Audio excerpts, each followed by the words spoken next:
Buenas tardes.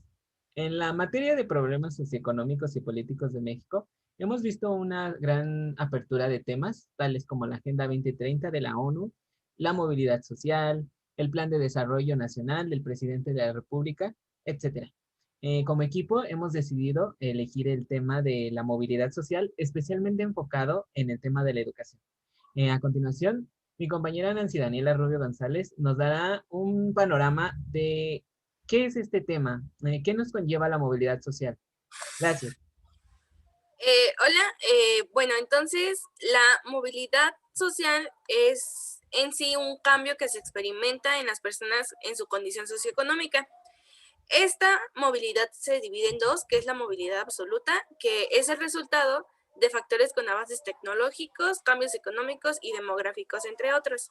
Mientras que la movilidad relativa compara las oportunidades que tienen las personas con orígenes distintos de alcanzar una determinada posición socioeconómica. Bueno, la movilidad social absoluta y la relativa quizá no ocurran en un mismo tiempo.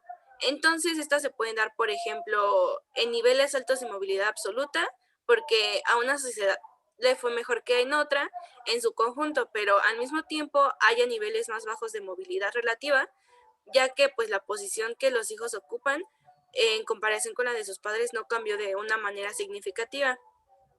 En este sentido, la movilidad social guarda una estrecha relación con la igualdad de oportunidades. La igualdad de oportunidades no implica a la igualdad de resultados. Entonces las personas deben de tomar una iniciativa sobre su propio bienestar y una vez eliminada la desigualdad de oportunidades, el esfuerzo de los individuos es el que determina la desigualdad de resultados. Em, para que una sociedad tenga una baja movilidad social, eh, tiene un resultado de que la alta desigualdad de oportunidades afecta en mayor medida a la acumulación de capital humano y al crecimiento futuro. Entonces, es muy importante mencionar que es imposible que no haya un legado de los padres a los hijos, por ejemplo, en el sentido del capital humano, el capital social o de bienes materiales, porque lo que buscan las políticas públicas de oportunidades es que sea matizar el efecto de la herencia que no tenga que ver con el esfuerzo de las personas, en particular en los extremos de la estratificación, de tal manera que se fomente la movilidad social en todos los niveles. Y para que se entienda mejor esta parte, les voy a compartir un video. A ver, déjenme presento pantalla.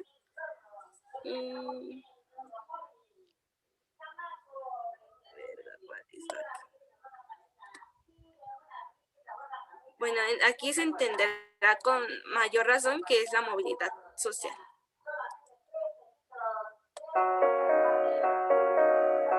La movilidad social es la posibilidad de progresar que tiene cada persona.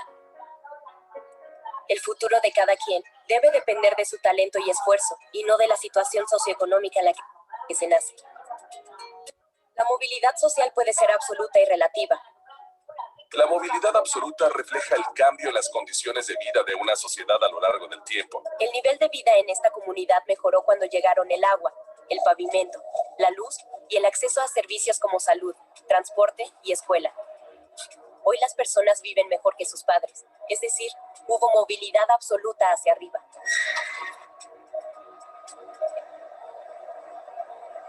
Desafortunadamente, la movilidad absoluta también puede ser hacia abajo. Por ejemplo, por una crisis económica o un desastre natural, la vida de las personas puede ser peor que la de sus padres.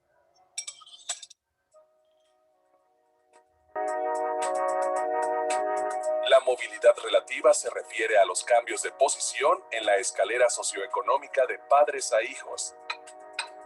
Cuando Luis era niño, vivía en esta casa con muchas carencias. En cambio, Mario vivía en esta casa con mejores condiciones. Luis quería cambiar su destino, no quería quedarse en la misma posición que sus padres. Con estudio y esfuerzo, se preparó para progresar en la vida. Luis mejoró su posición en la escalera socioeconómica en comparación con la de sus padres. En cambio, Mario, quien no estudió ni se esforzó tanto, alcanzó una posición menor que la de sus padres y fue superado por Luis. La historia de Luis nos muestra que el origen no siempre determina el destino de las personas. Para progresar en la vida y que exista movilidad social, es indispensable que haya oportunidades para todos. Así, con nuestro esfuerzo y talento, alcanzaremos nuestro potencial y lograremos movernos.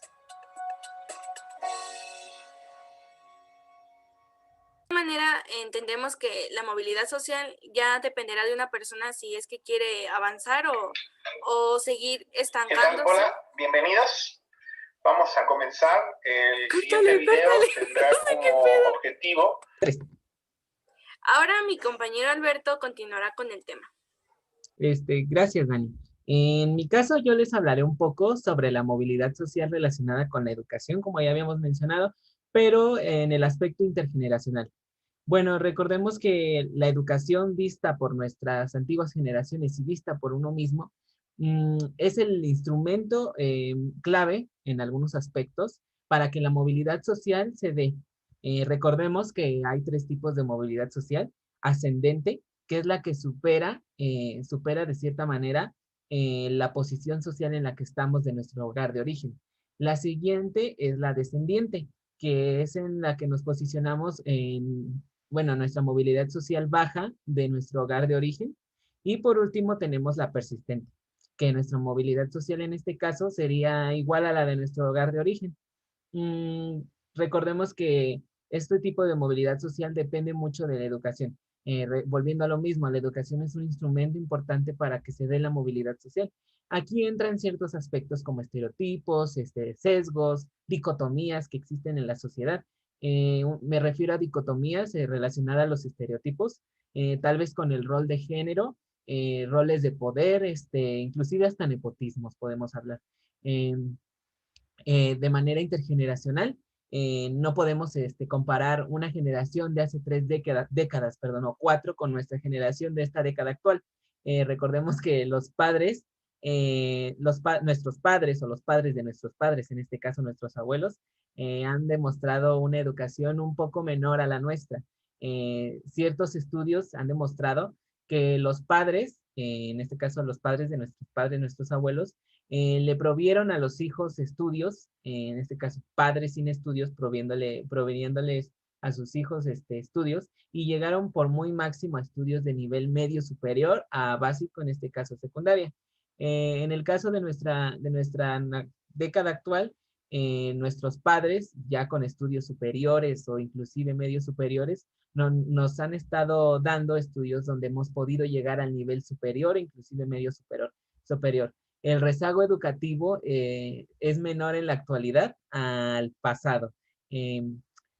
Tal vez, bueno, yo lo veo desde mi punto de vista por ciertas dicotomías, ciertos estereotipos que la sociedad establece a lo largo de nuestra historia, de nuestro vivir, de nuestro sentir, pues ya que pongamos, por ejemplo, en alguna comunidad rural, tal vez estudiar está mal visto, tal vez te debes por manera empírica dedicar a algún oficio sin ningún beneficio, simplemente por seguir la herencia de tus padres de tal vez eres un indígena proveniente del estado de Oaxaca, donde generación tras generación el barro negro ha sido un oficio tradicional al cual tú también por ende te tienes que dedicar.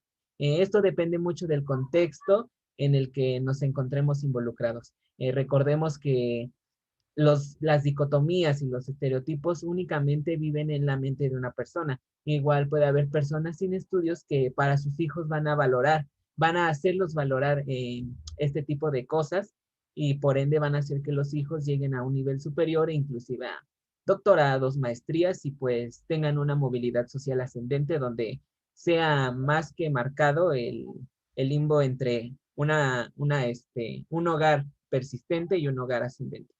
Para dar un panorama más amplio del tema, mi compañera Daniela me hará el favor de transmitir un material audiovisual y espero sea de su agrado.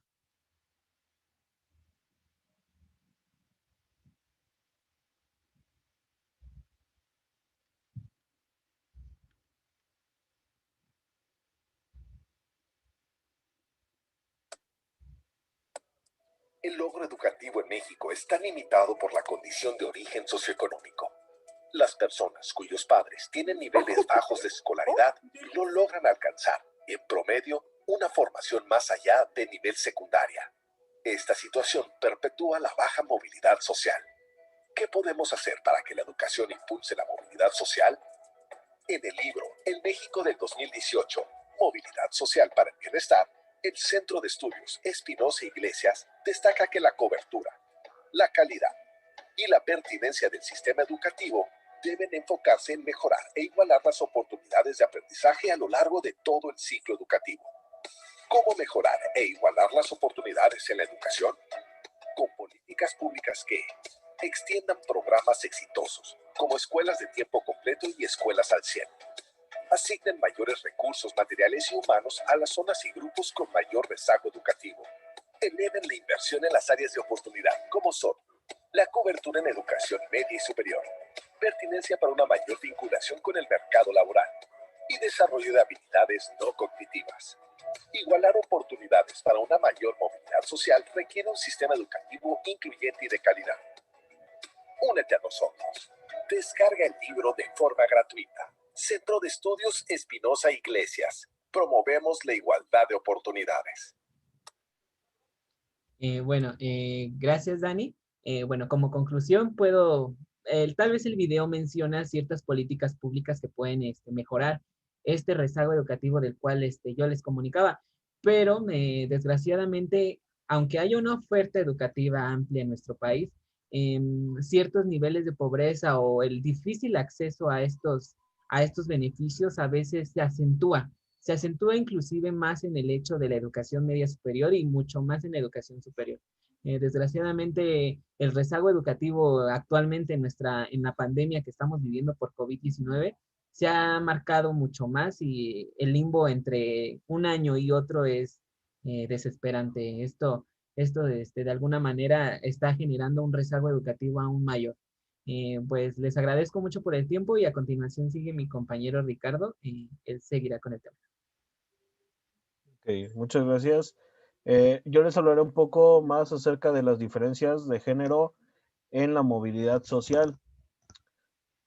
La movilidad social tiende a seguir patrones regionales y de género, ya que muchas veces el nivel de la educación de los padres determina si las mujeres se mueven o no de ese estatus. Además, la educación de los hijos también es un factor para que exista o no exista la movilidad social. La educación tiene un papel mediador en los resultados de movilidad social. Puede aminorar el peso del origen, pero no lo elimina. No obstante, este papel no es homogéneo. El contar con estudios es menos redituable para disminuir las desigualdades de origen en el caso de las mujeres, y esto incide sobre su movilidad social. En general, hay menor participación femenina en las carreras enfocadas en la ciencia, en la tecnología, la ingeniería, las matemáticas, y esta segregación se replica en la participación económica de las mujeres dentro de ciertas ocupaciones. Hay una importante subrepresentación en empleos que tiene que ver con el manejo de las maquinarias y la construcción. A continuación, veremos un material audiovisual que nos dará pues un mejor contexto sobre lo que está pasando.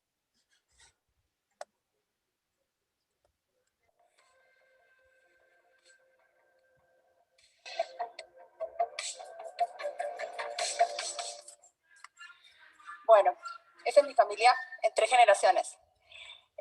Provengo de una familia donde mis abuelas trabajaban y en casa, dentro y fuera, trabajaban igual que mis abuelos. Llegaron hasta la educación primaria, pero estaban insertas también en el mercado laboral. Eso no era muy común en esa época. La siguiente generación, mi mamá, llegó hasta la educación universitaria y como mi papá también, trabajaron toda la vida hasta pensionarse. Yo, tercera generación, también llegué hasta la universidad, trabajo.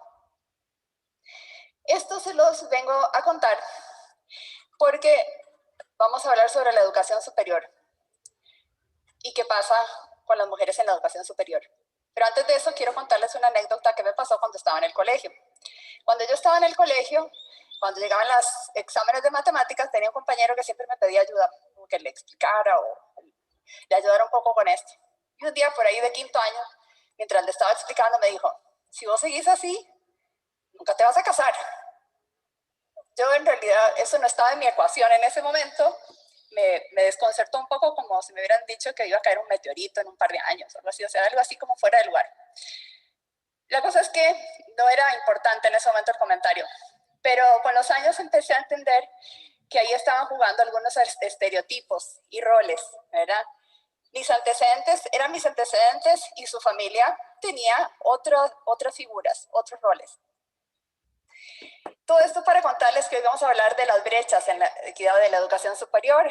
Es relevante porque estamos hablando del 30% de los chicos de 18 a 24, 170,000 más o menos jóvenes.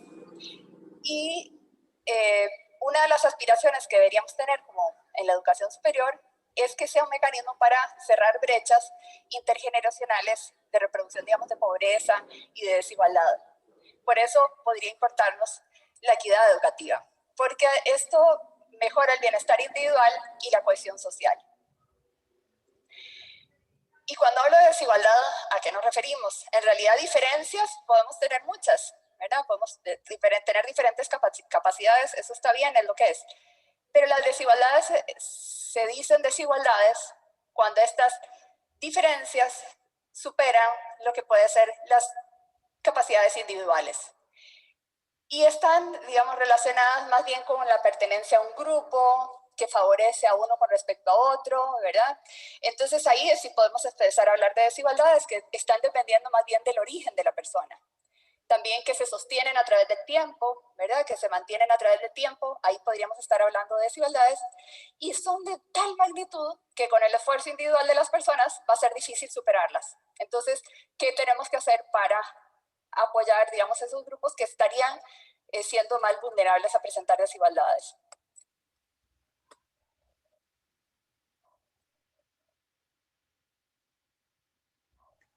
Bueno, si gustan, pueden seguir viendo el material audiovisual. Se llama Somos o no somos, equidad de género en la educación. Se encuentra en YouTube. Es un canal que se dedica a hacer muchas de este tipo de conferencias. Y bueno, en conclusión, lo que puedo decirles es que, pues, tal vez sí, hay veces en las que, pues, sí afecta a veces el género a la hora de buscar oportunidades y también en la movilidad social, pero pues eso no nos debe de determinar. Ahora mi compañero Ernesto continuará con lo siguiente.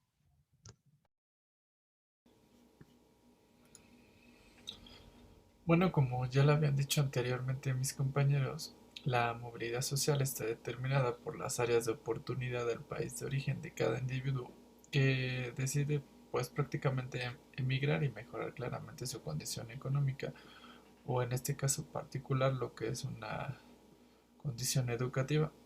Ahora, pues en este sentido podemos hablar claramente en el que la movilidad social regional tiene un enfoque territorial y en que las oportunidades pues no son las mismas en distintas regiones del país o estados, con regiones bien determinadas como lo son las del centro del país, el sur y el norte del mismo, en donde podemos hacer mediciones de movilidad dependiendo la situación económica de cada región. Así que, basados en distintos informes de movilidad, esta se da con mayor auge en las zonas más urbanizadas del país, lo que significa que, pues en el caso de México, esto se traduce en una heterogeneidad regional que es muy importante y en donde la parte sur del país pues presenta los niveles más bajos de movilidad social ascendente, mientras que en el norte pues son mucho más altos. Así que ahora pues vamos a ver una pequeña charla de un experto en la materia que nos habla de todos estos factores que son motivadores en la movilidad regional. Ana María Muñoz y Luisa Iglesias de la población, que no está superando el nivel educativo de sus padres. Y para hablarnos más al respecto, tenemos ya en la línea telefónica a Rodolfo de la Torre, director de Desarrollo Social con Equidad del Centro de Estudios Espinosa Iglesias. Rodolfo, muy buenos días. Les saludamos Luisa Iglesias y Ana María Muñoz. Muy buenos días, Luisa. Muy buenos días, Ana María. Buenos días a toda la audiencia. Muchísimas gracias, Rodolfo. Te agradecemos que nos hayas tomado la llamada esta mañana. ¿Qué es lo que dice este reporte de movilidad social educativa 2020? Bueno, nuestro reporte se centra en establecer bajo qué circunstancias las personas pueden superar la educación de sus padres. Sí. Esto es lo que llamamos justamente movilidad social educativa. Ahora, esta posibilidad es muy distinta en diferentes zonas del país. Lo que encontramos es que en el sur del país, por ejemplo, alrededor del 44% de los hijos que proceden de hogares en donde los niveles educativos son muy bajos, van a permanecer en la misma posición que sus padres. Esta cifra es muy diferente en el norte del país, en donde tendremos solamente al 26% de los hijos que no lograrán un nivel educativo que supere la baja condición de los padres. Así es que encontramos diferencias notables a nivel regional. ¿A qué se deben estas diferencias? Sí. Fundamentalmente a las condiciones de origen de las personas, las condiciones que viven dentro de su hogar. No es falta de esfuerzo, no es un problema de que no se den las condiciones para que las personas le echen más ganas, por así decirlo, sino más bien el peso de las desventajas que comienza con la baja escolaridad de los padres, el bajo ingreso, la baja infraestructura que a veces sume a las personas en una situación de pobreza y que a pesar de su mejor esfuerzo, pues no logran superar estas condiciones. También examinamos el papel de la escuela pública en la movilidad social. Exacto. Y vemos que a pesar de que la movilidad es baja en nuestro país en general, pues la poca que existe le debe una gran parte de su existencia justamente a la escuela pública. Entre el 97 y el 99% de las posibilidades de superar el nivel de escolaridad de los padres está asociado justamente a la escuela pública. Así es que hay que concentrar ahí los esfuerzos de política pública para que tengamos una mayor movilidad social en el país. En particular, pues mejorar la calidad educativa, el presupuesto, la organización de la escuela pública y por supuesto acompañar también esto de apoyos a los estudiantes, como por ejemplo las becas o las transferencias monetarias que se han dado en esta administración, pero reconocemos que esto es absolutamente insuficiente. El foco tiene que ser el sistema educativo mexicano.